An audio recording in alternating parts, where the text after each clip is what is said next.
اقرأ باسم ربك الذي خلق أعوذ بالله من الشيطان الرجيم بسم الله الرحمن الرحيم رب اشرح لي صدري ويسر لي أمري واحلل عقدة من লিসানি ইয়াফকাহু কওলি। সলাত অনুধাবন কোর্সের আজকের ক্লাসে আপনাদের সবাইকে স্বাগত জানাচ্ছি। আমি মোহাম্মদ উজ্জ্বল হোসাইন। আজকের ক্লাসে আমরা সূরা ফাতিহার প্রতিটি শব্দের অর্থ এবং এর গ্রামাটিক্যাল বিশ্লেষণ জানার চেষ্টা করব ইনশাআল্লাহ। ওয়া মা তাওফিকি ইল্লা বিল্লাহ আলাইহি তাওয়াক্কালতু ওয়া ইলাইহি উনীব। তো আমরা শুরু করি সূরা ফাতিহা। এই সূরাটা আমাদের প্রত্যেকটি সলাতের প্রত্যেক রাকাতে পাঠ করতে হয়, অর্থাৎ সর্বাধিক পঠিত একটি সূরা। তো এই সূরার প্রথমেই যদি আমরা দেখি যে এই সূরার প্রথমে বিসমিল্লাহির রহমানির রহিম বাক্যটি রয়েছে। তো আমরা প্রথমে এই শব্দটি বিসমিল্লাহ শব্দটির একটু আমরা বিশ্লেষণ দেখি, তারপরে আমরা মূল সূরায় যাব।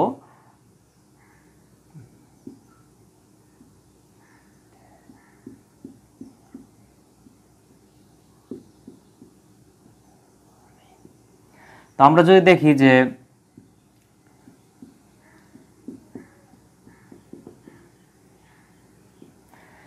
প্রথমে রয়েছে বিসমিল্লাহ। তো বিসমি শব্দটা যদি আমরা একটু বিশ্লেষণ করি, এই জায়গায় দুইটা অংশ আছে। একটা হচ্ছে বা, এই বিটা হচ্ছে হরফে জার, আরবি প্রিপোজিশন। ইংরেজিতে যেমন প্রিপোজিশন ব্যবহার করা হয়, যেমন প্রিপোজিশন বাই, উইথ, দ্বারা অথবা সাথে। তো এই বি দ্বারা, এই যে বি শব্দটা যেটা, এই বি দ্বারা অথবা সাথে, অর্থাৎ ইংরেজিতে যেটা বাই অথবা উইথ, আরবিতে সেটা হচ্ছে বি। একে বলা হয় হরফে জার। 17টা হরফে জার আছে আরবিতে। তো এই বি তার সাথে যোগ হচ্ছে ইসমুন। ইসমুন মানে হচ্ছে কোনো কিছুর নাম। ইসেম যেটা আমরা সংক্ষেপে বলি ইসেম মানে কোনো কিছুর নাম, যেটা আরবি গ্রামারেও ব্যবহার করা হয়, যেমন কোনো ব্যক্তি বা বস্তুর নাম, অথবা অর্থাৎ ইংরেজিতে যেটা নাউন, প্রোনাউন, অ্যাডজেক্টিভ, অ্যাডভার্ব, এই চারটাকে একত্রে আরবিতে বলা হয় ইসেম। তো এই ইসেম এই জায়গায় যে ইসমুন শব্দটা ছিল, তো এর পূর্বে বি যোগ হয়েছে। বি যোগ হওয়ার কারণে আমরা জানি যে বি হচ্ছে হরফে জার। তো আরবি হরফে জারের একটা বৈশিষ্ট্য হলো, এই হরফে জারের পরে যদি কোনো ইসেম আসে, তাহলে সেই ইসেমের নিচে একটা জের দিতে হয়, একটা কাসরা দিতে হয়। তখন এই পেশ হবে না, পেশ না হয়ে তখন এই জায়গায় একটা জের চলে আসবে, কাসরা চলে আসবে। ইংরেজিতেও একই নিয়ম। যেমন ইংরেজি প্রিপোজিশনের পরে যদি কোনো ভার্ব আসে, তাহলে সেই ভার্বের শেষে আইএনজি যোগ করতে হয়। তো আরবি প্রিপোজিশন যেহেতু বি, এই বি এর পরে যদি ইসেম আসে, তাহলে সেই ইসেমের শেষে একটা জের দিতে হয়। এটা হচ্ছে আরবি প্রিপোজিশনের নিয়ম। এবং এই জন্যই এই ইসমুন না হয়ে আর বিটা যখন একসাথে ইসেমের সাথে যখন একসাথে তালিল হয়েছে, অর্থাৎ বাংলায় যেমন আমরা সন্ধি বিচ্ছেদ বলি, আরবিতে সেটা হচ্ছে তালিল, অর্থাৎ সংযুক্ত হওয়া, একত্র হওয়া। তো বি এবং ইসমুন যখন একত্র হবে, তখন আর হামজাতুল ওয়াসলের উচ্চারণটা হবে না। এই যে হামজাটা আসে, তখন এর আর উচ্চারণ হবে না, একসাথে চলে আসবে বিসমি, এইটা একসাথে চলে আসবে এটা। তাহলে বিসমি মানে নামের দ্বারা, অর্থটা দাঁড়াবে নামের দ্বারা, যেহেতু বাই অর্থ দ্বারা বা উইথ, নামের দ্বারা বা নামের সাথে এই কথাটা আসবে। যেহেতু এই জায়গায় জের আছে, তো আমরা জানি যে আরবিতে কোনো ইসেমের শেষে যদি জের থাকে, তাহলে বাংলায় এর অর্থ করার সময় একটা র বা এর যোগ করতে হবে। যেমন বিসমি, তার মানে নামের, একটা র বা এর চলে আসবে, নামের র বা এর। তারপরে আমরা যদি দেখি যে আল্লাহি, বিসমিল্লাহি, তো আল্লাহ শব্দটা এই জায়গায় আমরা দেখতে পাচ্ছি যে আল্লাহ শব্দের শেষে জের রয়েছে। তো যদি কোনো ইসেমের শেষে যদি জবর পেশ থাকে, তাহলে সেটা সাবজেক্ট হয়। আরবি ভাষায় যদি কোনো ইসেমের শেষের ইরাবটা যদি শেষ বর্ণের যেই হরকত, তাকে বলা হয় ইরাব। তো কোনো ইসেমের শেষ বর্ণের উপরে যদি পেশ থাকে, তাহলে সেটা সাবজেক্ট হবে। শেষ বর্ণের উপরে যদি জবর থাকে, তাহলে সেটা অবজেক্ট হবে। আর শেষ বর্ণের নিচে যদি জের বা কাসরা থাকে, তাহলে সেটা হবে মাজরুর বা অধিকরণ কারক। হ্যাঁ, যেটা ইংরেজিতে বলা হয় পসেসিভ কেস, হ্যাঁ, যেটা অধিকরণ কারক হবে, অর্থাৎ এর সাথে র বা এর যুক্ত হবে। তাহলে বিসমিল্লাহি, তাহলে আল্লাহর, একটা আল্লাহর নামের সাথে একটা র বা এর যোগ হবে, যেহেতু শেষে কাসরা বা জের দেওয়া আছে। তাহলে বিসমিল্লাহি, আল্লাহর নামের দ্বারা শুরু করছি। এটা শুরু করছি ক্রিয়াটা যে সেটা হিডেন আকারে আছে এই জায়গায়, যে হিডেন আকারে একটা ভার্ব আমাদের শিবে ফেল বলা হয় কে, যে একটা হিডেন লুকায়িত ভার্ব ধরে নিতে হবে, যেটা দ্বারা শুরু করছি বোঝানো হবে। হ্যাঁ, বিসমিল্লাহি অর্থাৎ আল্লাহর নামের দ্বারা শুরু করছি, যিনি আর রহমান, আর রহমান আর রাহিম। বিসমিল্লাহির রহমানির রাহিম। তো আমরা যদি দেখি যে এই দুইটা শব্দই রাহিম এবং রহমান, এই দুইটা শব্দের মূল শব্দ হচ্ছে রাহিমা। রাহিমা ভার্ব থেকে এসেছে। রাহিমা মানে দয়া করা, দয়া করা বা রহম করা, আমরা যেটা বলি রহম করো, রহম করা। হ্যাঁ, রহিমা, রহম, হ্যাঁ, যদি আমরা এইভাবে অর্থ করি হরকত ছাড়া, রহম, রহম। তাহলে রহম করা, যেটা আমরা বাংলায় রহম করাটাই বেশি পরিচিত, আর দয়া করাও বোঝায়। তো এ জায়গায় এই রাহিমা ভার্ব, রহিমা ইয়ারহামু, এ থেকে, এটা তো মূল ভার্ব, এটা হচ্ছে ভার্ব। তো এই ভার্ব থেকে একটা নাউন যদি তৈরি করি, সেই নাউনটা হচ্ছে রহমান, রহমানু, দুইটা পেশ থাকবে তখন। আর রহমানু, তো রহমানু মানে হচ্ছে করুণাময়, রহম যিনি করেন, করুণাময়। তো এর পূর্বে আলিফলাম যদি যোগ করা হয়, এই যে জায়গায় আলিফলাম যোগ করা হচ্ছে, আমরা জানি যে আলিফলাম যোগ করলে একটা ইসেম, নর্মালি সাধারণত একটা ইসেম থাকে নাকিরাত, অর্থাৎ অনির্দিষ্ট। সেই ইসেমের পূর্বে যদি আলিফলাম বসানো হয় তাহলে সেটা ডেফিনিট আর্টিকেল হয়, অর্থাৎ সেটা মাআরিফাত হয়, সেটা নির্দিষ্ট করে বুঝাবে। তখন যেহেতু রহমানুন এটা ছিল ইসেম, এর পূর্বে আলিফলাম বসানোর কারণে একটা পেশ তখন কমে যাবে, তখন একটা পেশ হবে। হ্যাঁ, একটা পেশ হবে, কারণ দুইটা পেশ হয় না, অর্থাৎ আলিফলামের কোনো ইসেমের পূর্বে আলিফলাম যোগ করলে তানউইন হয় না, অর্থাৎ একটা পেশ, দুইটা পেশ থাকলে একটা পেশ ড্রপ আউট হবে। তো আমরা এই জায়গায় একটা পেশ কমিয়ে দিলাম, তাহলে আর রহমানু হয়েছে। কিন্তু আমরা এই জায়গায় দেখতেছি কি আর রহমানি, আর রহমানি। এর কারণ হচ্ছে এই যে জায়গায় বি আছে, বি হচ্ছে হরফে জার, তো হরফে জার এই জায়গায় কমন নেওয়া, সবগুলো থেকে কমন নেওয়া, অর্থাৎ আর রাহিম এটাও বিসমিকে ফলো করবে, আর রহমান এটাও বিসমিকে ফলো করবে, যেহেতু এগুলো হচ্ছে গুণবাচক নাম। হ্যাঁ, এজন্য এই বি হরফে জার সবগুলো থেকে কমন নেওয়া। এই কমন নেওয়া থাকার কারণে, যেহেতু এই বিটা হচ্ছে হরফে জার, তারপরে ইসেমগুলো শেষে জের আসবে, এই জন্য কিন্তু এই যে আল্লাহি, রহমানি, রাহিমি সবগুলো শেষে কাসরা দিয়ে জের দিয়ে একে সূত্রানুসারে বসানো হয়েছে, এই বি হরফে জার থাকার কারণে। তো এই আর রহমান তখন এই জায়গায় হবে কি আর রহমানি হবে, যেহেতু ওই বিকে ফলো, বিসমিকে ফলো করছে এইগুলা। আর তাহলে আর রহমান এটা হচ্ছে তখন পরম করুণাময় বুঝাবে, করুণাময়, যিনি করুণা করেন, রহম করেন। আর এটার আরেকটা নাউন হচ্ছে এই রাহিমা ভার্বের আরেকটা নাউন হচ্ছে এই রহমান, রাহিম। এই জায়গায় রাহমান শব্দটা আমরা লিখলাম, তাহলে রাহিম, রাহিমুন এটা হচ্ছে আরেকটা, রাহিমুন মানে দয়ালু, দয়ালু, আল্লাহর একটা গুণবাচক নাম। তো এই রাহিমুন এর পূর্বে কি করা হচ্ছে, একটা আলিফলাম বসানো হচ্ছে, এই যে জায়গায় আলিফলাম বসানো হচ্ছে, আলিফলাম বসানো হচ্ছে আর রা। তখন আমরা জানি যে রটা হচ্ছে আল হুরুফুস শামসিয়াত, অর্থাৎ আরবি যেই হরফগুলো আছে, আরবি বর্ণমালার যে হরফগুলো আছে সেগুলা দুই প্রকার, একটা হচ্ছে আল হুরুফুস শামসিয়াত, আরেকটা হচ্ছে আল হুরুফুল কমারিয়াত। যেগুলো শামসি হরফ সেগুলোর পূর্বে যদি আলিফলাম আসে তাহলে আলিফলামের উচ্চারণ হয় না, এবং সেই হরফের উপরে একটা তাসদিদ চলে আসে, এই জন্য কিন্তু আর রাহিম হয়েছে। হ্যাঁ, আর রাহিম হয়েছে। কিন্তু আলিফলাম যদি কোনো কমারি হরফের পূর্বে আসে তখন সেই আলিফলামের উচ্চারণ হয়, সেটা আমরা আলাদা একটা উদাহরণে দেখাবো। যেমন এই যে আল আলামিন, এই আইনটা হচ্ছে কমারি হরফ, এই জন্য কিন্তু আলিফলামের উচ্চারণ হয়েছে, এই যে রব্বিল আলামিন আলিফলামের উচ্চারণ হয়েছে। আবার এই জায়গায় দেখুন আর রহমান, এই যে আলিফলামের উচ্চারণ কিন্তু হচ্ছে না, কারণ এই রটা হচ্ছে শামসিয়াত। এইটার উপরে আমার আলাদা একটি ক্লাস আছে, আপনারা দেখে নিতে পারেন, যে আরবি সূর্যাক্ষর এবং চন্দ্রাক্ষর, এটা দিয়ে সার্চ করলে বা আমার ইউটিউব চ্যানেলে পাবেন, সেটা দেখলে আপনারা বিস্তারিত বুঝতে পারবেন যে কোন হরফগুলো শামসি, কোন হরফগুলো কমারি। যাই হোক, তাহলে আর রাহিম তখন দুইটা পেশ থেকে একটা পেশ কমে যাবে। আর যেহেতু এই রাহিম শব্দটা এই বিসমিকে ফলো করছে, বি হরফেজারকে ফলো করছে, সেজন্য তখন এই জায়গায় একটা জের চলে আসবে। তাহলে বিসমিল্লাহির রহমানির রহিম, অর্থাৎ পরম করুণাময়, ওয়াসিম দয়ালু আল্লাহর নামে শুরু করছি, দয়ালু এবং করুণাময়। আর এই দুইটার যেহেতু আলিফ লাম দিয়ে একে সমষ্টিবাচক করা হয়েছে, অর্থাৎ ব্যাপকত্বা বোঝানো হয়েছে, সেজন্য আমরা পরম শব্দ এই জায়গায় ব্যবহার করব। পরম করুণাময় এবং পরম দয়ালু বা অসীম করুণাময় বলা হয়। তাহলে আল্লাহর নামে আমরা শুরু করছি। এখন আমরা মূল সূরায় যাচ্ছি।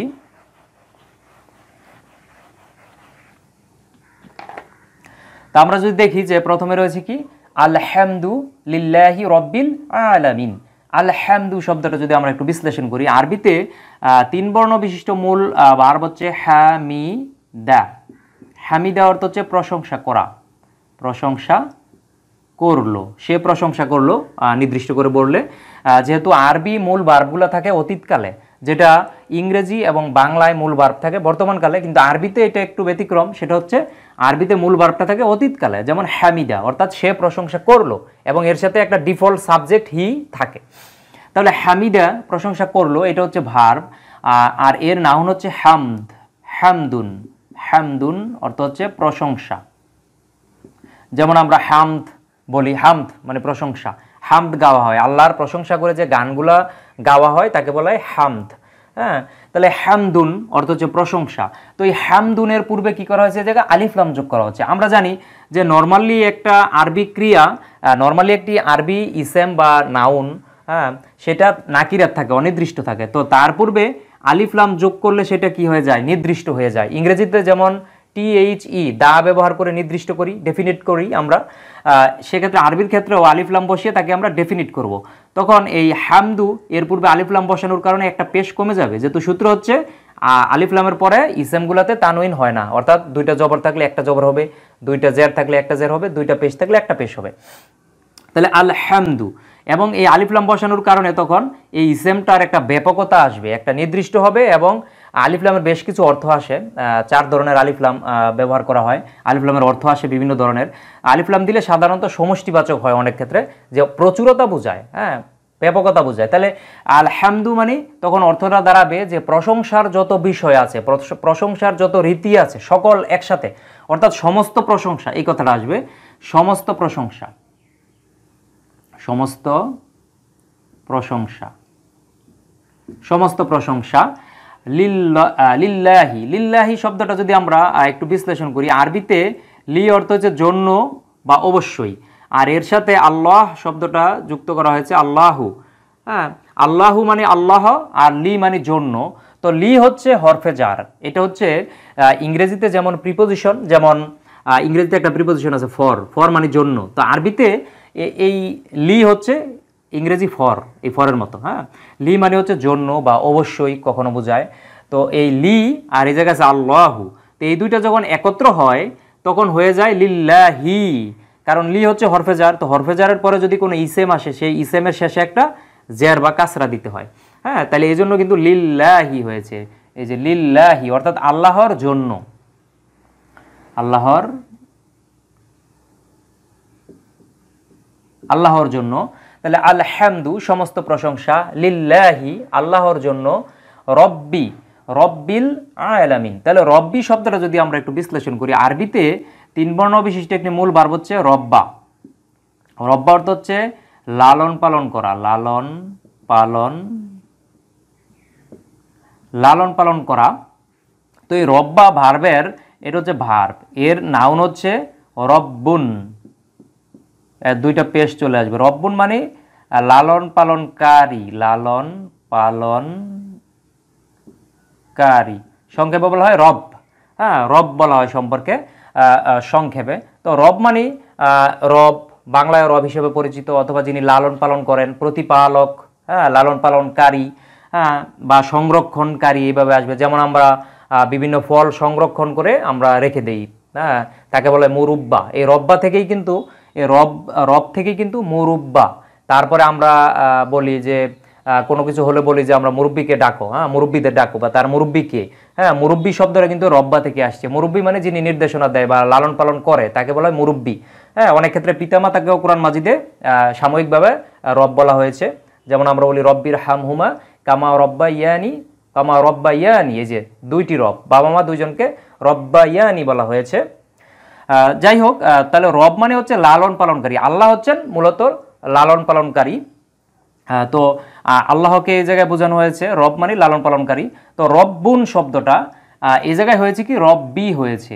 রব্বি হয়েছে তার কারণ কি, রব্বিল আলামিন, আলহামদু সমস্ত প্রশংসা, লিল্লাহি। তো এই রব শব্দটা কিন্তু এই যে লি যে হরফে জার, এই লিল্লাহি শব্দটাকে ফলো করছে রব্বি, তারপরে আলামিন, এই শব্দগুলো সব ওয়ার্ডগুলো কিন্তু এই লিল্লাহকে ফলো করছে। অর্থাৎ লি যেই হরফে জারটা আছে, লি হরফে জারটাকে কিন্তু কমন নেওয়া হয়েছে। হ্যাঁ, বীজগণিতে যেমন আমরা কমন নেই, একইভাবে এই লিটা হচ্ছে কমন নেওয়া সবগুলো হরফের মধ্যে, সবগুলো ওয়ার্ডের আগে, যেহেতু সবগুলো ইসেম এবং গুণবাচক বোঝানো হচ্ছে, এই জন্য একই ধরনের ওয়ার্ড থাকার কারণে সবগুলোকেই কমন নেওয়া হয়েছে লি দ্বারা। হ্যাঁ, সবগুলোর পর তো এই লি থাকার কারণে আমরা জানি যে লি হচ্ছে হরফেজার। তো হরফেজারের পরে যদি ইসেম আসে তাহলে সেই ইসেমের শেষে একটা জের বা কাসরা দিতে হয়। এই জন্য কিন্তু এই রব্বুন না হয়ে তখন কি হচ্ছে, রব্বি হয়েছে, রব্বি। হ্যাঁ, রবের, রব, এই যে আমরা রব লিখলাম। তারপরে বিসমিল্লাহি, এই জায়গায় হচ্ছে আলহামদু সমস্ত প্রশংসা, লিল্লাহি আল্লাহর জন্য, রব্বিল আলামিন। তাহলে আলামিন শব্দটা যদি আমরা একটু বিশ্লেষণ করি, আরবিতে আলামা, 3 বর্ণ বিশিষ্ট একটি ভার্ব হচ্ছে আলামা। আলামা মানে হচ্ছে সংকেত দেওয়া, সংকেত করা বা চিহ্ন দিয়ে প্রকাশ করা। হ্যাঁ, চিহ্ন দিয়ে প্রকাশ করা, সংকেত করা বা কোনো কিছুকে ইঙ্গিত করা, এটা আসবে আলামা থেকে। তো এর একটি নাউন হচ্ছে আলম, আলাম, আলামুন সংক্ষেপে আমরা বলি আলম। আলম মানে জগৎ, জগৎ, বিশ্ব, অথবা প্রত্যেকটি প্রাণীকুলকে আলাদা বলা বোঝাবে জাতি। জাতি অর্থে আসে আলম। হ্যাঁ, যে মানুষ জাতি, জিন জাতি, এই ধরনের। তাহলে আলাম অর্থাৎ জগৎ। তো এটা হচ্ছে নাউন এবং এটা হচ্ছে সিঙ্গুলার ফরম্যাটে আছে, অর্থাৎ আলম মানে একটা জগৎ, হ্যাঁ, একটা জাতি, এটা আসবে। তো আলম এর বহুবচন হচ্ছে আলামিন।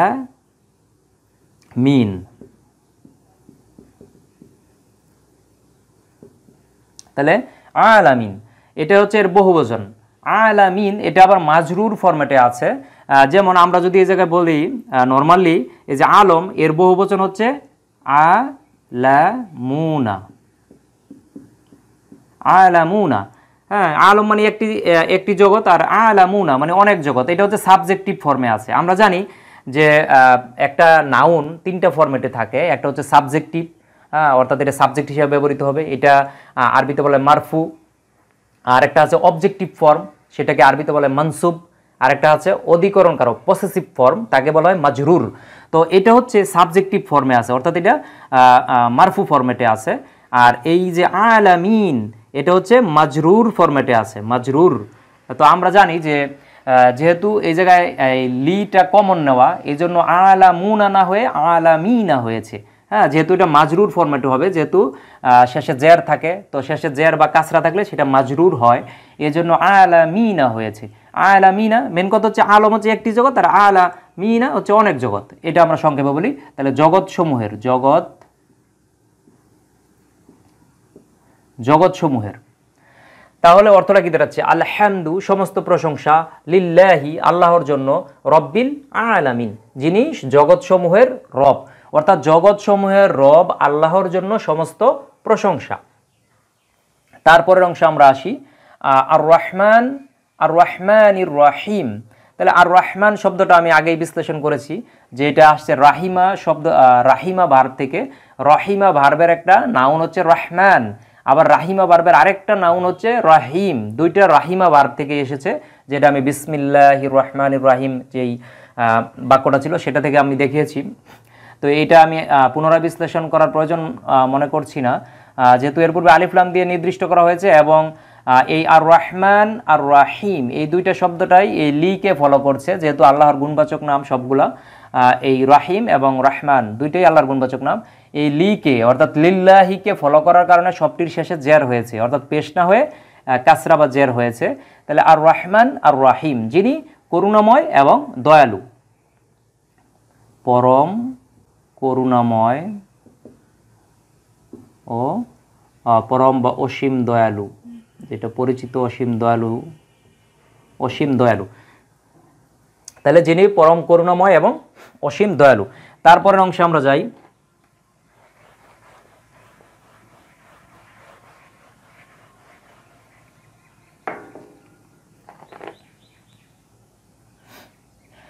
পরের অংশে যদি আমরা দেখি মালিকি, মালিকি ইয়াউমিদ্দিন, তাহলে মালিকিন এই শব্দটা যদি আমরা একটু বিশ্লেষণ করি, আরবিতে 3 বর্ণ বিশিষ্ট একটি ভার্ব হচ্ছে মালাকা। মালাকা মানে হচ্ছে ক্ষমতা দেওয়া, ক্ষমতা দেওয়া, মালিক হওয়া, কোনো কিছুর মালিক হওয়া, অথবা রাজত্ব করা। হ্যাঁ, রাজত্ব করা। আর এই মালাকা ভার্বের একটি নাউন হচ্ছে মালিক, মালিকুন, অর্থাৎ হচ্ছে মালিক বা রাজা। হ্যাঁ, রাজা, মালিক, মুলক, এই মালাকা থেকে কিন্তু মুলক, হ্যাঁ, মুলক মানে রাজত্ব, আর মালিক যিনি রাজত্ব করেন অর্থাৎ রাজা, অর্থাৎ মালিক যেটা। তাহলে এই মালিক শব্দটা বাংলায় অবশ্য মালিক হিসেবে পরিচিত আমাদের কাছে। তাহলে মালিক এই শব্দের অর্থ হচ্ছে মালিক, আমরা বাংলায় মালিক লিখলাম যেহেতু এটা বাংলায় মালিক হিসেবে পরিচিত। তাহলে মালিক, মালিক কোন শব্দটা ছিল মালিকুন, তো মালিকুন না হয়ে এই জায়গায় দেখা যাচ্ছে হয়েছে কি মালিকি, একটা জের হয়েছে। কারণ আমি আগেই বলেছি যে এই সব শব্দগুলা এই লিল্লাকে ফলো করছে। এই লিটা হচ্ছে কমন নেওয়া এই সবগুলা থেকে, এই কমন নেওয়া থাকার কারণে কিন্তু এই জায়গায় মালিকুন না হয়ে মালিকি হয়েছে। সবগুলো একই ফরম্যাটে, একবারে এই ইয়াউমিদ্দিন পর্যন্ত সবগুলা নিচে কাসরা দেওয়া আছে সবগুলা হরফের শেষে, হ্যাঁ, শব্দের শেষে, কারণ সবগুলো একই ফরম্যাটের, এই লিল্লাকে ফলো করছে। তাহলে মালিকি অর্থাৎ মালিক, ইয়াউমি, ইয়াউমি আমরা যদি শব্দটা দেখি আরবিতে 3 বর্ণ বিশিষ্ট যদি ভার্বটা আমরা দেখি ইয়া উই মা, ইয়া উই মা অর্থাৎ একদিনের জন্য কিছু হওয়া, একদিনের জন্য হওয়া, একদিনের জন্য কোনো কিছু হওয়া, বা একদিন ব্যাপী থাকা কোনো কিছু, এটা বুঝবে। হ্যাঁ, ইয়া উই মা, তো এটা হচ্ছে ভার্ব, আর এর একটি নাউন হচ্ছে ইয়াউমুন। ইয়াউমুন মানে হচ্ছে দিন বা দিবস, হ্যাঁ, ইয়াউম যেটা বলি। তাহলে ইয়াউমুন দিন বা দিবস, এই ইয়াউমুন না হয়ে এই জায়গায় ইয়াউমি হয়েছে ওই একই কারণে, যেহেতু এই যে লিটা কমন নেওয়া আছে, তো লি হরফে জার থাকার কারণে শেষে একটা কাসরা বা জের দিতে হয়, ইয়াউমি হয়েছে। আর দিন শব্দটা ইয়াউমিদ্দিন, দিন শব্দটা যদি আমরা একটু বিশ্লেষণ করি, তা আরবিতে 3 বর্ণ বিশিষ্ট একটি মূল ভার্ব হচ্ছে দানা। দানা মানে ঋণ গ্রহণ করা, ঋণ গ্রহণ করা। হ্যাঁ, তারপরে আরও একটি অর্থ আসে জীবন বিধান, হ্যাঁ, বা ধর্ম মেনে চলা, হ্যাঁ, জীবন বিধান, ধর্মীয় বিধান বা জীবন বিধান মেনে চলা, মেনে চলা, হ্যাঁ, জীবন বিধান বা ধর্মীয় বিধানসমূহ মেনে চলা। এই দানা, এই দানা থেকে কিন্তু দিন, দেনা আমরা যেটা বলি যে দেনা, তার দেনা আছে, ঋণ আছে, হ্যাঁ, আরবি শব্দ। তাহলে এই দানা থেকেই কিন্তু এর আরেকটা নাউন হচ্ছে দিনুন। দিনুন মানে দেনা যেটা আমরা বলি, ঋণ অথবা জীবন বিধান, জীবন বিধান। এই জায়গায় জীবন বিধান শব্দ হিসেবে ব্যবহার করা হয়েছে। দিন, এটা দিন হিসাবে পরিচিত, যেমন আমরা বলি দিন অথবা জীবন বিধান, দুইটাই পরিচিত আমাদের কাছে। তাহলে অর্থটা দাঁড়াচ্ছে কি, আর এই দিন শব্দের পূর্বে কিন্তু আলিফ লাম যোগ করা আছে, আলিফ লাম যোগ করে একে নির্দিষ্ট করা হয়েছে, অর্থাৎ মারিফাত করা হয়েছে, তখন দুইটা পেশের পরিবর্তে একটা পেশ হবে। আর এই দিন শব্দটা যেহেতু এই লিল্লাকে ফলো করছে, অর্থাৎ লি কমন নেওয়া আছে, এই জন্য এটার শেষেও কিন্তু একটা কাসরা বা জের দিতে হয়, দিনই হয়েছে, হ্যাঁ, যে জীবন বিধান। হ্যাঁ, বা এই জায়গায় আবার নির্দিষ্ট একটা দিনকেও বোঝাবে জীবন বিধান। আবার এই দিনের আরেকটা অর্থ আছে বিচার দিবস, বিচার দিবস, একটা নির্দিষ্ট দিন বোঝানো হয়েছে, আলিফ লাম যোগ করে একে আবার নির্দিষ্ট করার কারণে একটা নির্দিষ্ট দিনকে বোঝানো হয়েছে, সেটা দ্বারা বিচার দিবসও বোঝানো হয়। তাহলে এটার অর্থ এই জায়গায় আসবে বিচার দিবস, বিচার দিবস, নির্দিষ্ট দিন, বিচার দিবসের দিনকে বোঝানো হয়েছে।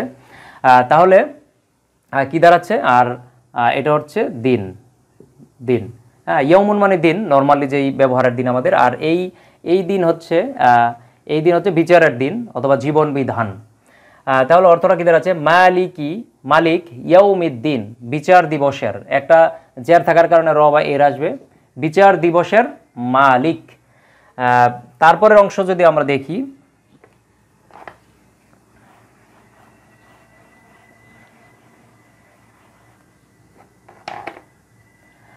তারপরের অংশ হচ্ছে ইয়াকা। তো ইয়াকা এর মধ্যে দুইটা অংশ আছে, ইয়া একটা অংশ প্লাস কা একটা অংশ। হ্যাঁ, ইয়া অর্থ হচ্ছে শুধুই বা কেবল, কেবল বা শুধুই বা একমাত্র, এই অর্থগুলো আসে। আর কা মানে হচ্ছে তোমার বা তোমাকে, তোমার অথবা তোমাকে, এইভাবে অর্থগুলো আসবে। তাহলে ইয়াকা, তাহলে কেবলমাত্র তোমারই, শুধুমাত্র তোমারই, না আবুদু, না আবুদু মানে আমরা ইবাদত করি। এখন এই না আবুদু শব্দটা কিভাবে আসলো, আমরা যদি দেখি যে আরবিতে একটি 3 বর্ণ বিশিষ্ট মূল ভার্ব হচ্ছে আবাদা। আবাদা, আবাদা মানে হচ্ছে ইবাদত, ইবাদত করলো, সে ইবাদত করলো। এটা হচ্ছে থার্ড পারসন সিঙ্গুলার সাবজেক্ট, এর সাথে হিডেন আকারে আছে, সে ইবাদত করলো। এটা হচ্ছে ভার্ব, তবে এটা হচ্ছে পাস্ট টেন্সের, অতীতকালের ভার্ব। আবাদা, সে ইবাদত করলো। আর এর বর্তমান ভবিষ্যৎকালের ফরম্যাট হচ্ছে, আমরা জানি একটা ইয়া আনতে হয়, ইয়া আবুদু, ইয়া আবুদু, অর্থাৎ সে ইবাদত করে অথবা করবে, এই দুইটা অর্থ আসবে বর্তমান ভবিষ্যৎ, যেহেতু মুদারি ফর্ম। আর এটা হচ্ছে মাদি ফর্ম, মাদি মুতলাক, আর হচ্ছে মুদারি। তাহলে ইয়া আবুদু অর্থাৎ সে ইবাদত করে বা করবে, এটার মধ্যে সাবজেক্ট হচ্ছে হি। এখন আমরা যদি ইয়া এর পরিবর্তে নুন ব্যবহার করি, তখন সাবজেক্ট হয়ে যাবে উই। তাহলে এই জায়গায় আমরা নুন ব্যবহার করলাম ইয়ার পরিবর্তে না আবুদু। না আবুদু অর্থ হচ্ছে আমরা ইবাদত, আমরা ইবাদত করি অথবা করব, করি অথবা করব, এই দুটো অর্থ আসবে। তো এই জায়গায় না আবুদু শব্দটাই ব্যবহার করা হয়েছে, এই যে ইয়াকা না আবুদু, অর্থাৎ আমরা ইবাদত করি বা করব। আর এই জায়গায় আমরা যদি না আবুদুর পরিবর্তে যদি তা আবুদু দেই, তাহলে অর্থ আসবে তুমি ইবাদত করো, আর তা আবুদু না, তোমরা ইবাদত করো। হ্যাঁ, এইভাবে শব্দের অর্থ চেঞ্জ হবে। আমরা একটা করে মুদারির আলামত চেঞ্জ করব, আর সাবজেক্ট চেঞ্জ হয়ে যাবে। হ্যাঁ, এটা যারা আপনারা একটু সরফ জানেন তাদের জন্য বিষয়টা বোঝা একেবারেই সহজ, যেহেতু কিভাবে আরবি সিগাসমূহ চেঞ্জ করতে হয় বা একটা সাবজেক্ট থেকে আরেকটা সাবজেক্টে রূপান্তর করতে হয়, সেটা আপনারা সহজে জানবেন। বা এগুলো নিয়ে আমার আলাদা কিছু ক্লাস আছে, আপনারা দেখে নিতে পারেন ইউটিউব থেকে, যে কোরআনের শব্দার্থ শেখার সহজ উপায়। সেই ক্লাসগুলোতে আমি এই শব্দ কিভাবে চেঞ্জ করতে হয় সাবজেক্ট, সেগুলো নিয়ে আমি আলোচনা করেছি। তো না আবুদু, তাহলে ইয়াকা অর্থ হচ্ছে শুধুমাত্র, শুধুমাত্র তোমার, তোমার ই। না আবুদু অর্থ হচ্ছে আমরা ইবাদত করি, আমরা ইবাদত, আমরা ইবাদত করি। তারপরের অংশটা আমরা দেখি,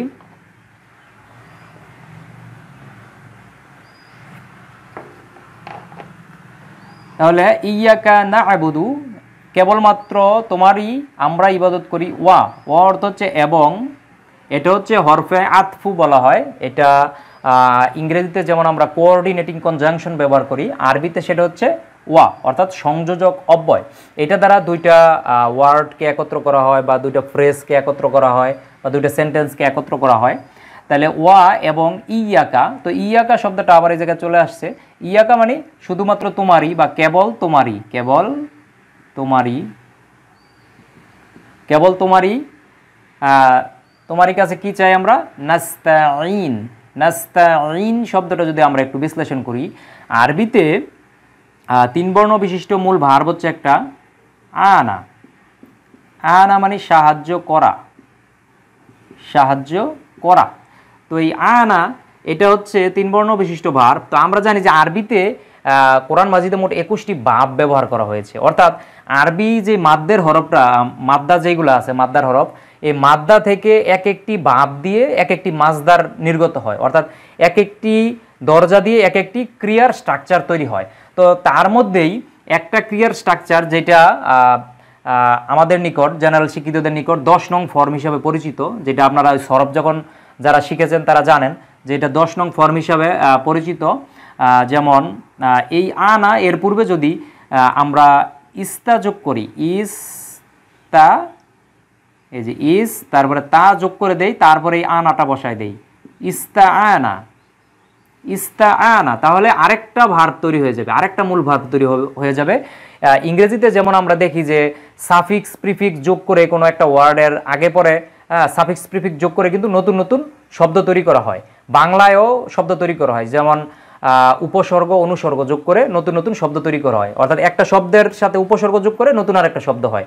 তো আরবিতেও একটা ভার্বের পূর্বে এই যে এইটুক সাফিক্স করা হয়েছে, প্রিফিক্স করা হয়েছে ইস্তা, এটা আগে যোগ করার কারণে আরেকটা ভার্ব তৈরি হয়ে গেছে। হ্যাঁ, এটা আরেকটা বাব বলা হয়, তখন একটা দরজা দিয়ে আরেকটা নতুন স্ট্রাকচার তৈরি হয়। তাহলে ইস্তাআনা অর্থাৎ হচ্ছে সাহায্য চাওয়া, কাছাকাছি অর্থ থাকবে সাহায্য, সাহায্য চাওয়া। যেমন আপনাদের কাছে আরেকটা শব্দ সবার কাছে পরিচিত, তাহলে উদাহরণটা দিলে আপনারা বুঝবেন। যেমন আরবিতে হচ্ছে গফারা, গফারা মানে হচ্ছে ক্ষমা করা, ক্ষমা করা। কিন্তু এর পূর্বে যদি ওই যে ইস্তা যোগ করি এর মতো, হ্যাঁ, যেমন ইস্তাগ ফারা, এই গফারা পরে চলে আসলো, হ্যাঁ, ইস্তাগ ফারা, এই ইস্তাগ ফারা মানে ক্ষমা চাওয়া, এই যে ক্ষমা চাওয়া হয়ে যাবে তখন। হ্যাঁ, আমরা সবাই কিন্তু এটা পরিচিত শব্দটা ইস্তাক ফারা থেকেই কিন্তু ইস্তাক ফারা, ইয়াস্তাক ফিরু, ইস্তিগফার অর্থাৎ ক্ষমা যেটা। হ্যাঁ, তো এই শব্দটা আমাদের পরিচিত, এই জন্য শব্দটা আমি আনলাম। তো একই সূত্র এটা, আনা ইস্তাআনা ইয়াস্তাঈনু ইস্তাআন। তাহলে ইস্তাআনা অর্থাৎ সাহায্য চাওয়া। তো এই ইস্তাআনা সাহায্য চাওয়া এটা হচ্ছে অতীতকালের ফরম্যাটে, তখন সুনির্দিষ্টভাবে বললে অর্থটা আসবে কি সাহায্য চাইলো, এটা যেহেতু অতীতকালের ফর্ম, সে সাহায্য চাইলো। তো আমরা যদি এর বর্তমান ভবিষ্যৎ তৈরি করি, এটা হচ্ছে মাদি মতলাকের ফরম্যাটটা, ইস্তাআনা অতীতকালের ফরম্যাট, এর বর্তমান ভবিষ্যৎ হবে ইয়াস্তাঈনু, ইয়াস্তাঈনু, ইয়াস্তাঈনু, ইয়াস্তাঈনু মানে সে সাহায্য, সাহায্য চায় বা চাইবে, দুইটা অর্থ আসবে, বর্তমান ভবিষ্যতের অর্থ আসবে। তাহলে ইয়াস্তাঈনু, তো এই ইয়াস্তাঈনু এই জায়গায় সাবজেক্ট হচ্ছে হি, তো আমাদের সাবজেক্ট আনতে হবে কি নাস্তাঈনু, নুন দেওয়া আছে, তাহলে ইয়ার পরিবর্তে যদি আমরা এখন নুন ব্যবহার করি তাহলে সাবজেক্ট হয়ে যাবে উই। হ্যাঁ, এটা সূত্র, সাবজেক্ট হয়ে যাবে উই তখন যদি আমরা নুন ব্যবহার করি, তাহলে ইয়া এর পরিবর্তে আমরা নুন বসালে কি হয় নাস্তাঈনু, তাহলে বাকিগুলো সব ঠিক থাকবে নাস্তাঈনু, শুধু ইয়ার পরিবর্তে নুন চলে আসবে, তাহলে সাবজেক্ট হয়ে যাবে উই। এটাই ব্যবহার করা হয়েছে এই জায়গায়, নাস্তাঈনু অর্থাৎ আমরা সাহায্য চাই, আর ইয়াস্তাঈনু মানে সে সাহায্য চায় বা এই কি বলে সে বা তিনি সাহায্য চান, সে সাহায্য চায়, এটা আসবে, বা ইহা সাহায্য চায়, থার্ড পারসন সিঙ্গুলারের যে সাবজেক্টগুলো হয় আর কি। হ্যাঁ, তাহলে এই জায়গায় আছে নাস্তাঈনু অর্থাৎ আমরা সাহায্য চাই, আমরা সাহায্য চাই বা চাইব, এইটা আছে। তাহলে ইয়াকা কেবলমাত্র তোমারই, না আবুদু আমরা ইবাদত করি, ওয়া ইয়াকা কেবলমাত্র তোমার কাছেই, কথা মিলানোর জন্য তখন আসবে ইয়াকা নাস্তাঈন, এবং তোমার কাছে আমরা সাহায্য চাই। তারপরের অংশটা যদি আমরা দেখি, ইহদিনাস সিরাতাল মুস্তাকিম, তাহলে ইহদিনা, ইহদিনা শব্দটা যদি আমরা একটু বিশ্লেষণ করি, আরবিতে 3 বর্ণ বিশিষ্ট একটি মূল ভার্ব হচ্ছে হাদা। হাদা মানে পথ দেখানো বা পথ প্রদর্শন করা, পথ প্রদর্শন করা বা হেদায়াত করা, আমরা যেটা বলি হাদা, হাদা থেকেই কিন্তু হিদায়াত, হ্যাঁ, অর্থাৎ পথ প্রদর্শন, পথ দেখানো। তাহলে হাদা মানে পথ প্রদর্শন করা, আর এটা হচ্ছে অতীতকালের ভার্ব। তো এই হাদা থেকেই হাদার বর্তমান ভবিষ্যৎ যদি আমরা দেখি ইয়াহদি, তাহলে ইয়াহদি, ইয়াহদি অর্থাৎ সে পথ প্রদর্শন করে বা করবে, হ্যাঁ, করে বা করবে, ইয়াহদি। তো এই ইয়াহদি এটা বর্তমান ভবিষ্যৎ। তো এর থেকে যদি আমরা এটা হচ্ছে নর্মাল বর্তমান ভবিষ্যৎ, এর মধ্যে থেকে এই মোদারি ফর্মেট থেকে আমরা যদি এর ইম্পারেটিভ ফর্ম গঠন করি, অর্থাৎ আদেশ অনুরোধমূলক ফর্ম গঠন করি, তখন হবে ইহদি, ইহদি। এটা হচ্ছে তাহলে পথ দেখাও, পথ দেখাও, এটা অনুরোধ করা বোঝাবে, পথ দেখাও, আদেশ বা অনুরোধ। তাহলে ইহদি এই শব্দটা, ইহদি শব্দটা এই জায়গায় ব্যবহার করা হয়েছে। তারপরে কি করছে ইহদি, এর সাথে আবার নুন আলিফ জবর না যোগ করা হচ্ছে। তো আমরা জানি যে ভার্বের পরে যদি নুন আলিফ জবর না হয় তখন সাবজেক্ট হয়ে যায় উই, তখন এটা অবজেক্ট আকারে আসবে, উইটা তখন হবে অবজেক্ট, তখন এটা হয়ে যাবে আস। হ্যাঁ, ভার্বের পরে যদি নুন আলিফ জবর না ব্যবহার করা হয় তখন সেটা অবজেক্ট হয়ে যায়, তখন সেটা হবে আস, অর্থাৎ উই এর অবজেক্ট হবে তখন আস। তাহলে ইহদি না অর্থাৎ আমাদেরকে পথ দেখাও, তাহলে ইহদি যেহেতু আমাদেরকে, ইহদি মানে পথ দেখাও, আর অনুরোধ করা বোঝাবে, হ্যাঁ, পথ দেখাও বা হেদায়াত দাও, আর এই জায়গায় নুন আলিফ জবর না দেওয়া আছে, তো নুন আলিফ জবর না মানে হচ্ছে আজ। হ্যাঁ, আবার কখনো এটা সাবজেক্ট হিসেবে ব্যবহার হতে পারে। তাহলে ইহদি না অর্থাৎ আমাদেরকে পথ দেখাও, অনুরোধ করা বোঝাবে, আমাদেরকে হেদায়াত দাও অথবা পথ দেখাও বা পথ প্রদর্শন করো, আমাদেরকে পথ প্রদর্শন করো বা দেখাও। ইহদিনাস সিরাত, ইহদিনাস সিরাত, সিরাত শব্দের অর্থ হচ্ছে পথ, সিরাত মানে পথ, হ্যাঁ, বা রাস্তা যেটা আমরা বলি, যেমন রাসূলের সিরাত বলি, অর্থাৎ রাসূলের জীবন পদ্ধতি, রাসূলের কোন পদ্ধতিতে চলেছেন তাকে রাসূলের সিরাত নিয়ে আলোচনা করা হয়।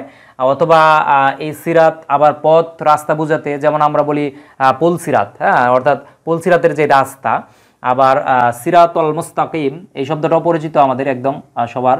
তাহলে সিরাত মানে রাস্তা বা পথ, এর পূর্বে আলিফ লাম যোগ করা হয়েছে, আলিফ লাম যোগ করে একে নির্দিষ্ট করা হয়েছে, মারিফাত করা হয়েছে, এজন্য সরাসরি এটা আমরা লিখলাম। তাহলে সিরাত মানে হচ্ছে পথ বা রাস্তা, পথ বা রাস্তা। তাহলে ইহদিনাস সিরাত অর্থাৎ আমাদেরকে, ইহদিনা আমাদেরকে দেখাও, সিরাত পথ, সিরাতুল মুস্তাকিম, মুস্তাকিম শব্দটা আমরা একটু বিশ্লেষণ করি।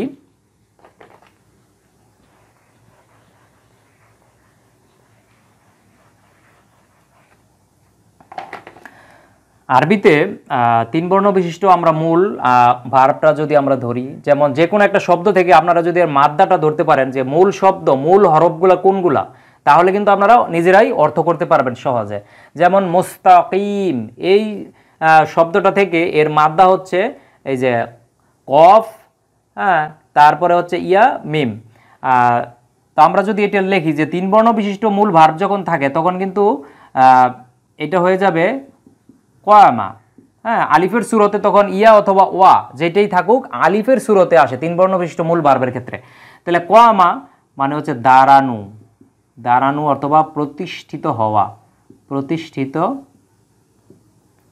প্রতিষ্ঠিত হওয়া, হ্যাঁ, কয়ামা, কয়ামা। এখন এটা অতীতকালের মূল ভার্ব, এটা একটা ভার্ব। তো এর যদি আমরা ইফ আল ভার্ব থেকে নেই তখন আছে আকয়ামা, একটা হামজাতুল ওয়াসল যোগ করলে আকয়ামা মানে হচ্ছে দাঁড় করানো। তখন এটা ছিল ইনট্রানজিটিভ আর এটা হবে ট্রানজিটিভ ভার্ব। এটা হচ্ছে দাঁড়ানো বা প্রতিষ্ঠিত হওয়া, আর এটা হবে প্রতিষ্ঠিত করা বা দাঁড় করানো, দাঁড় করানো অথবা প্রতিষ্ঠিত করা, হ্যাঁ। এই আকয়ামা এটা থেকেই যেমন ইকামাত দেওয়া হয় যে প্রতিষ্ঠা করা হয়, হ্যাঁ, অথবা ইকামুদ্দিন দিনের প্রতিষ্ঠা, হ্যাঁ, বা এই কয়ামা থেকে কিন্তু কিয়াম মানে দাঁড়ানো, যে কিয়ামুল লাইল রাতে দাঁড়িয়ে যে সলাত আদায় করা হয়, বা মিলাদ কিয়াম শব্দ যেটা আছে ওই কিয়াম মানে দাঁড়ানো থেকেই। অথবা মাকাম ইব্রাহিম আলাইহিস সালাম যে জায়গায় দাঁড়িয়ে কাবা শরীফ নির্মাণ করেছিলেন, হ্যাঁ, সেই জায়গাটাকে বলে মাকাম ইব্রাহিম, হ্যাঁ। তো এই আকয়ামা এটা হচ্ছে ইফ আল ভাব থেকে আরেকটা সাফিক্স প্রিফিক্সের মাধ্যমে আরেকটা ভার্বের স্ট্রাকচার তৈরি করা হয়েছে। তো একইভাবে আমরা যদি এর আরেকটা ভার্ব নেই, যেমন ইস্তাকামা, এর 10 নং ফর্ম যদি আমরা নেই আরেকটা ভার্ব, তখন আসবে কি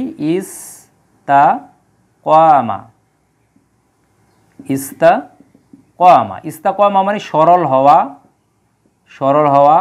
বা সঠিক হওয়া, হ্যাঁ, যেমন সরল রেখা আমরা বলি, সরল একবারে সঠিক, হ্যাঁ। ইস্তাকামা, ইস্তাকিমু এটা হচ্ছে অতীতকালের ফর্ম, ইস্তাকামা এর বর্তমান ভবিষ্যৎ হচ্ছে ইস্তাকিমু, এবং এই ইস্তাকামা থেকে যদি একটা নাউন তৈরি করা হয় তখন সেই নাউনটা হচ্ছে মুস্তাকিম,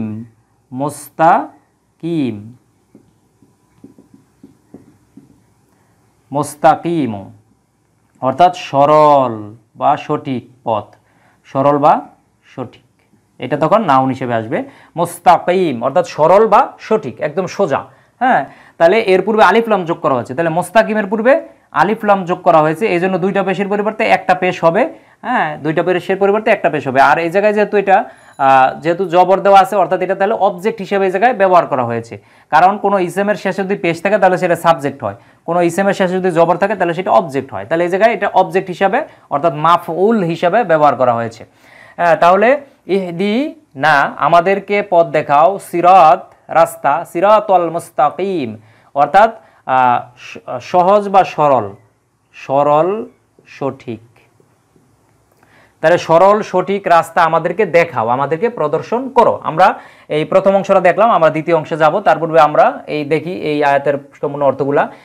আলহামদুলিল্লাহি রব্বিল আলামিন, অর্থাৎ সমস্ত প্রশংসা আল্লাহর জন্য যিনি জগৎসমূহের রব, অর্থাৎ বিশ্বের যত জগৎ আছে, যত আলম আছে, সমস্ত আলমের রব তিনি। আর রহমানির রহিম, যিনি পরম করুণাময় এবং অসীম দয়ালু। মালিকি ইয়াউমিদ্দিন, অর্থাৎ বিচার দিনের মালিক। ইয়াকা না'বুদু, কেবলমাত্র তোমারই ইবাদত করি, আমরা কেবলমাত্র তোমারই ইবাদত করি। ওয়া, এবং ইয়াকা নাস্তাঈন, এবং তোমার কাছে আমরা সাহায্য চাই। ইহদিনা, আমাদেরকে দেখাও। সিরাতাল মুস্তাকিম, সরল সঠিক পথ। তারপরের অংশে আমরা যাচ্ছি। আমরা সূরা ফাতিহার পরবর্তী অংশ যদি দেখি যে সিরাতাল্লাযীনা আন'আমতা আলাইহিম, তাহলে সিরাত শব্দটা এই জায়গায় আবার ব্যবহার করা হয়েছে। তাহলে আমরা ইতিমধ্যে জানলাম যে সিরাত মানে হচ্ছে পথ বা রাস্তা, পথ বা রাস্তা। তাহলে সিরাতাল্লাযীনা, আল্লাযীনা শব্দটা যদি আমরা একটু বিশ্লেষণ করি, আরবিতে আল্লাযী অর্থ হচ্ছে যে বা যিনি, যে বা যিনি, এটা একজনকে ইন্ডিকেট করে, সিঙ্গুলার ফরম্যাটে এটা থাকে। এটা হচ্ছে ইংরেজিতে যেমন বলা হয় রিলেটিভ প্রোনাউন, রিলেটিভ প্রোনাউন, তা আরবিতে সেটা হচ্ছে এই ইসমে মাউসুল, এটাকে বলা হয় ইসমে মাউসুল, অর্থাৎ যে বা যিনি, রিলেটিভ প্রোনাউন এটা। তাহলে আল্লাযী, যে বা যিনি, একজন। আর এর বহুবচন হচ্ছে আল্লাযীনা, আল্লাযীনা অর্থাৎ যারা, যারা, যেগুলো, এটা আসবে। তবে এটা মুযাক্কার হিসেবে ব্যবহার করা হয়, যেহেতু আরবি শব্দের মধ্যে এটা মুযাক্কার। আল্লাযী হচ্ছে মুযাক্কার, আর এর মুয়ান্নাস হচ্ছে আল্লাতী। যাই হোক, এই জায়গায় আল্লাযীনা অর্থ হচ্ছে যারা। তো আল্লাযীনা অর্থ হচ্ছে যারা, যারা লিখলাম। তাহলে সিরাতাল্লাযীনা, সেই পথ বা রাস্তায় যারা, আন'আমতা, আন'আমতা, আন'আমতা শব্দটা যদি আমরা একটু বিশ্লেষণ করি, আরবিতে না আমা, আরবিতে 3 বর্ণ বিশিষ্ট একটি ভার্ব যদি আমরা দেখি তাহলে হচ্ছে নাআমা। নাআমা মানে হচ্ছে সুখে জীবনযাপন করা, সুখে জীবনযাপন করা, জীবনযাপন করা, অর্থাৎ আরামে সময় কাটানো বা বিলাসী জীবনযাপন করা, বা সুখে জীবনযাপন করা, এটাকে বলা হয় নাআমা। এটা হচ্ছে 3 বর্ণ বিশিষ্ট ভার্ব। তো এই 3 বর্ণ বিশিষ্ট ভার্ব, এর থেকে যদি আমরা একটা হামজাতুল ওয়াসল এর আগে যদি আমরা প্রিফিক্স যোগ করি তাহলে হয় কি আন'আমা, আন'আমা, তখন এটা আরেকটা ভার্ব হয়ে যায়। এই আন'আমা অর্থ হচ্ছে নেয়ামত দেওয়া, নেয়ামত দেওয়া, অর্থাৎ এটা তখন এই নাআমা ছিল ইন্ট্রানজিটিভ ভার্ব, আর এটা হচ্ছে আন'আমা অর্থ হচ্ছে এটা হচ্ছে ট্রানজিটিভ ফর্মেটে আসবে, অর্থাৎ এর অবজেক্ট থাকবে। নাআমা মানে সুখে জীবনযাপন করা, আর আন'আমা মানে সুখে জীবনযাপন করানো, অর্থাৎ আরেকজনকে সুখী করা। এটা হচ্ছে সুখী হওয়া। যদি আমরা এইভাবে ধরি, এটা হচ্ছে সুখী হওয়া, আর এটা হচ্ছে সুখী করা, সুখী করা, অর্থাৎ এটা ট্রানজিটিভ হবে। তাহলে আন'আমা অর্থাৎ নেয়ামত দেওয়া, সুখী করা, আরামায়েশে জীবনযাপন করতে দেওয়া, করানো, আরেকজনকে করানো। আর নাআমা মানে হচ্ছে নিজে সুখে জীবনযাপন করা, আর আন'আমা মানে হচ্ছে সুখে জীবনযাপন করানো, সুখী করা, নেয়ামত দেওয়া। তাহলে আন'আমা থেকেই কিন্তু আমরা জানি যে আন'আমা যে ভার্বটা, মূল ভার্ব, এর সাথে যদি একটা তা জবর তা পেশ তু থাকে তাহলে সাবজেক্ট হয়ে যাবে আই, আর যদি তা জবর তা থাকে তাহলে সাবজেক্ট হয়ে যাবে ইউ, তুমি। আর যখন এই তাটা এই জায়গায় আমরা মোরাক্কাব করব, এই জায়গায় আমরা যোগ করব, তখন এই মিমটার উপরে একটা সাকিন হয়ে যাবে। তখন আমরা জানি যে যে জায়গায় আলামতের হরফগুলো যোগ হয় তার সেই হরফের উপরে একটা সাকিন দিতে হয়, সুকুন দিতে হয়। এই জন্য আন'আমতা হবে। আন'আমতা মানে তুমি নিয়ামত দিয়েছো, সাবজেক্ট হয়ে যাবে ইউ, সাবজেক্ট হয়ে যাবে ইউ। আন'আমতা, আন'আমতা অর্থাৎ তুমি নিয়ামত দিয়েছো বা তুমি সুখী করেছো, এটা আসবে। তাহলে সিরাতাল্লাযীনা আন'আমতা, তখন এটার অর্থ দ্বারা আসবে যাদেরকে তুমি নিয়ামত দিয়েছো। আল্লাযীনা অর্থ তখন আসবে যাদেরকে, এটা কথার সাথে মেলানোর জন্য তখন আসবে সিরাতাল্লাযীনা আন'আমতা, যাদেরকে তুমি নিয়ামত দিয়েছো। তাহলে নিয়ামত দিয়েছো, নিয়ামত তুমি, কথাটা আসবে জায়গায় তুমি নিয়ামত দিয়েছো, তুমি নিয়ামত দিয়েছো, দিয়েছো। কেউ যদি আন'আমতার পরিবর্তে আন'আমতু পড়ে তাহলে সেটা শিরক হয়ে যাবে, কারণ আন'আমতু মানে তখন হয়ে যাবে আমি, সাবজেক্ট, যে আমি নিয়ামত দিয়েছি, তখন শিরক হয়ে যাবে। এই জন্য আন আমতা খেয়াল রাখতে হবে যে এটা হচ্ছে আন আমতা, অর্থাৎ একটু হরকতের একটু চেঞ্জ হলে কিন্তু শব্দ চেঞ্জ, অর্থ চেঞ্জ হয়ে যাবে। হ্যাঁ, তাহলে সিরাতাল্লাযীনা আনআমতা, যাদেরকে তুমি নিয়ামত দিয়েছ, আলাইহিম, আলা এই জায়গায় দুইটা অংশ, একটা হচ্ছে আলা, এই আলা, আলা অর্থ হচ্ছে উপর, এটা হচ্ছে হরফে জার, আরবি প্রিপোজিশন। হ্যাঁ, যেটা ইংরেজিতে যেমন আমরা অন ব্যবহার করি, অন মানে হচ্ছে উপরে প্রিপোজিশন, তা আরবিতে হচ্ছে সেটা আলা। আলা দ্বারা এই আলার পরে কি যোগ করা হচ্ছে, আলার পরে আরবি একটা যেহেতু এই জায়গায় অবজেক্ট হিসেবে ব্যবহার করা হচ্ছে হুম। হ্যাঁ, হুম যদি আমরা ধরি, হুম ছিল শব্দটা, হুম মানে তারা বা তাদেরকে। তো আলা এর সাথে যখন হুম একসাথে যোগ করা হয় তখন সেটা হয়ে যায় আলাই হিম হয়ে যায়, তখন আলাই, আলাই হিম। কারণ আমরা জানি যে আলা হরফে জার, এর পরে যা আসে তখন সেটা জের হবে। হ্যাঁ, এই ইয়াটা তখন ইয়াটা যেহেতু আলিফ মাকসুরা ছিল, ইয়ার এই জায়গায় কোনো হরকত নাই, উচ্চারণও নাই, কিন্তু পরে যখন আলার সাথে যখন হুমটা যোগ হয় তখন কিন্তু ইয়ার উপর একটা এই যে সুকুন চলে আসে। ঠিক আছে, তো ইয়া থাকার কারণে যদি হুমের পূর্বের হরফটা যদি ইয়া থাকে তখন আর হুম হয় না, তখন সেটা হয় হিম। এই জন্য হয়েছে আলাই হিম, অর্থাৎ আলা এবং হুম একসাথে যোগ হলে শব্দটা দাঁড়ায় আলাই হিম। এটা হচ্ছে সহজ কথা। তাহলে আলাই হিম মানে তাদের উপর, তাদের উপর, আলা মানে উপর আর হুম মানে তাদের, তাহলে তাদের উপর, তাদের উপর। তাহলে কথাটা কি আসে, সিরাতাল্লাযীনা সেই পথ বা রাস্তা, আল্লাযীনা আনআমতা আলাইহিম যাদের উপর তুমি নিয়ামত দিয়েছো তাদের পথ। হ্যাঁ, আর আগে বলা হয়েছিল ইহদিনা, অর্থাৎ আমাদেরকে দেখাও, পথ দেখাও, সিরাতাল্লাযীনা আনআমতা আলাইহিম সেই পথ যাদের উপরে তুমি নিয়ামত দান করেছো, নিয়ামত দিয়েছো। তারপরের অংশটা যদি দেখি, গয়রিল মাগদুবি, গয়র, গয়র মানে ব্যতীত, ইল্লার মতো অর্থ আসে ব্যতীত, হ্যাঁ ছাড়া, উইথাউট, যেটা উইথাউট। হ্যাঁ, তাহলে গয়রিল এই জায়গায় একটা আলিফলাম হবে, আলিফলাম, গয়রিল আলিফলাম দিয়ে একে নির্দিষ্ট করা হবে। মাগদুব শব্দটা আমরা একটু বিশ্লেষণ করব।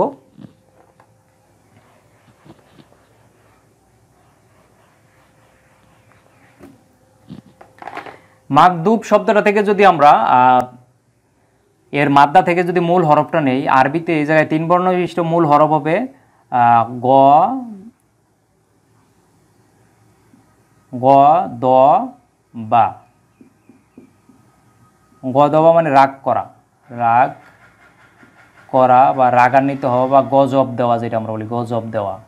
হ্যাঁ, এই জায়গায় কিন্তু এই যে গ, দ, বা, অনেকে এই দোয়াতের উচ্চারণটা করে জ, তখন তারা বলে গ, জ, বা মানে গজব। হ্যাঁ, এটা গজব হিসেবে পরিচিত। হ্যাঁ, বাংলায় গ, দ, বা এই দোয়াতের উচ্চারণটা যারা জ করে, অর্থাৎ ফার্সি ভাষার মতো, তখন কিন্তু গজবা শব্দ বলে অনেকে। হ্যাঁ, তাহলে গ, দ, বা অর্থাৎ রাগ করা বা গজব দেওয়া যেটা আমরা বলি। আর এর পূর্বে যখন গদবা থেকে এটা হচ্ছে ভার্ব, হ্যাঁ, তখন এর একটা মাফউল, মাফউল অর্থাৎ অবজেক্টিভ ফর্ম হচ্ছে, নাউনের মধ্যে অবজেক্টিভ ফর্ম হচ্ছে এই মাগদুব, মাগদুব, মাগদুব, এটা হচ্ছে অবজেক্টিভ ফর্ম। অর্থাৎ গদীপ, যদি আমরা গদবা থেকে আমরা এর নাউন ফাইল ধরি, গদীপ মানে যিনি গজব দেন, যিনি রাগ করেন, আর মাগদুব মানে যার উপর রাগ করা হয়েছে, যাকে গজব দেওয়া হয়েছে, অর্থাৎ গজব প্রাপ্ত, এটা তখন মাফউল হবে। হ্যাঁ, যে এটা কর্ম হবে, যে যাকে গজব দেওয়া হয়েছে এটা আসবে, অর্থাৎ গজব প্রাপ্ত। হ্যাঁ, গজব প্রাপ্ত, গজব প্রাপ্ত, এটা আমরা লিখলাম। তাহলে মাগদুব এর পূর্বে আলিফলাম যোগ করে একে নির্দিষ্ট করা হয়েছে। হ্যাঁ, তখন কিন্তু মাগদুব না হয়ে তখন কি হয়েছে, মাগদুবি হয়েছে, তখন এটা মাজরুর ফরম্যাটে চলে আসছে। হ্যাঁ, মাজরুর, মাগদুবি অর্থাৎ গজব প্রাপ্ত, যারা তোমার গজব প্রাপ্ত, অর্থাৎ যাদের উপরে তুমি গজব দিয়েছো, যাদের উপরে তুমি রাগান্বিত হয়েছো। হ্যাঁ, যেহেতু গদাবার মূল হচ্ছে রাগান্বিত, রাগ করা, রাগান্বিত হওয়া বা গজব দেওয়া। তাহলে যাদের উপরে তুমি রাগ করেছো, যাদের উপরে তুমি গজব দিয়েছো, হ্যাঁ তারা ব্যতীত, যেহেতু আগে গয়র আছে, গয়রিল মাগদুব অর্থাৎ গজব প্রাপ্ত যারা, গজব, গজব প্রাপ্ত, গজব প্রাপ্ত যারা, তারা ব্যতীত, আলাইহিম, আলাইহিম, আলা মানে উপর আর হিম মানে তাদের, অর্থাৎ যাদের উপরে তুমি গজব দিয়েছো, আলা তাহলে তাদের উপর, তাদের উপর, তাদের উপর। তারপরের অংশটায় আমরা যাই,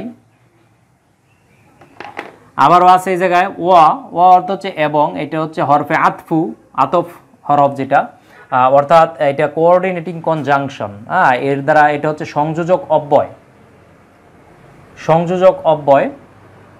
তো আর এই লা অর্থ হচ্ছে না, আরবিতে দুইটা লা আছে, একটা হচ্ছে এই লা, শুধু লাম জবর লা, লা অর্থ হচ্ছে জন্য বা অবশ্যই, আর লামের সাথে এক আলিফ টান যোগ করা আছে, লাম আলিফ যেটা আমরা বলি, এই লা অর্থ হচ্ছে না।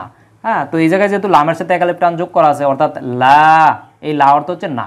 হ্যাঁ, ওয়ালা এবং না, ওয়ালা দলিন। তো দলিন শব্দটা যদি আমরা একটু বিশ্লেষণ করি কিভাবে দলিন শব্দটা আসলো, আরবিতে একটি 3 বর্ণ বিশিষ্ট মূল ভার্ব হচ্ছে দল্লা। দল্লা মানে পথভ্রষ্ট হওয়া, পথভ্রষ্ট হওয়া, এটা ইন্ট্রানজিটিভ ভার্ব, এটা একটা ভার্ব দল্লা অর্থাৎ পথভ্রষ্ট হওয়া। তো এই দল্লা থেকে যদি আমরা এর ফাইল তৈরি করি, এটা হচ্ছে ফেল, ফেল মানে ভার্ব, ফেল থেকে যদি এর ফাইল তৈরি করি অর্থাৎ কর্তা, তখন আসবে এক আলিফ টান যোগ করতে হয়।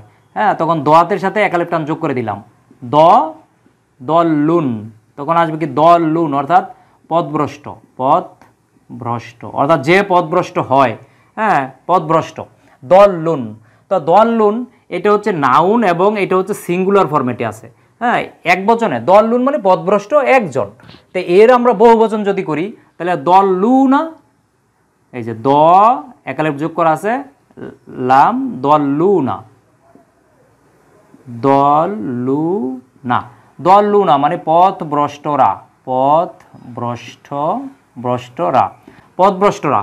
তো এই দলুনা এটা হচ্ছে মারফু ফরম্যাটে আছে, অর্থাৎ এটা সাবজেক্টিভ ফরম্যাটে আছে, মারফু বলা হয় একে। কিন্তু এই জায়গায় যেটা দেওয়া আছে দলিনা, তো দলুনা এটা হচ্ছে সাবজেক্টিভ ফর্ম, আর এর মাজরুর অর্থাৎ অবজেক্টিভ এবং পসেসিভ এই দুইটা ফর্মই হবে দলিনা, দ তারপরে লিনা, দলিনা, এটা হবে তখন এর মাজরুর এবং মানসুব ফরম্যাট। হ্যাঁ, দলিনা পথভ্রষ্টদের, একটা রবায়ের যোগ হবে তখন, পথভ্রষ্টদের, পথভ্রষ্টদের একটা রবায়ের যোগ হবে। হ্যাঁ, তখন এই দলিনা অর্থাৎ আসবে পথভ্রষ্টদের, পথভ্রষ্টদের, পথভ্রষ্টদের। তাহলে অর্থটা কি দাঁড়াচ্ছে, আলাইহিম ওয়ালাদ্দলিন, অর্থাৎ যারা পথভ্রষ্ট তাদের পথ নয়, আবার যারা মাগদুব, যারা গজবপ্রাপ্ত, যারা ধ্বংসপ্রাপ্ত, রাগপ্রাপ্ত তাদের পথ নয়। হ্যাঁ, আবার সম্পূর্ণ অর্থটা দেখি আমরা তাহলে, সিরাতাল্লাযীনা আনআমতা আলাইহিম, তাদের পথ বা তাদের রাস্তা যাদের উপরে তুমি আনআমতা নেয়ামত দিয়েছ, গায়রিল মাগদুব ব্যতীত মানে তাদের পথ ব্যতীত যারা গজবপ্রাপ্ত, মাগদুব মানে গজবপ্রাপ্ত, গজবপ্রাপ্ত এবং আলাইহিম ওয়ালাদ্দলিন এবং পথভ্রষ্ট। তো আমরা আজকে সূরা ফাতিহার প্রতিটি শব্দের অর্থ এবং এর গ্রামাটিক্যাল বিশ্লেষণ জানার চেষ্টা করলাম, আশা করি আপনারা বুঝতে পেরেছেন। তো ধন্যবাদ সবাইকে, আসসালামু আলাইকুম ওয়া রাহমাতুল্লাহি ওয়া বারাকাতুহু। ইকরা বিসমি রাব্বিকাল্লাযী খালাক।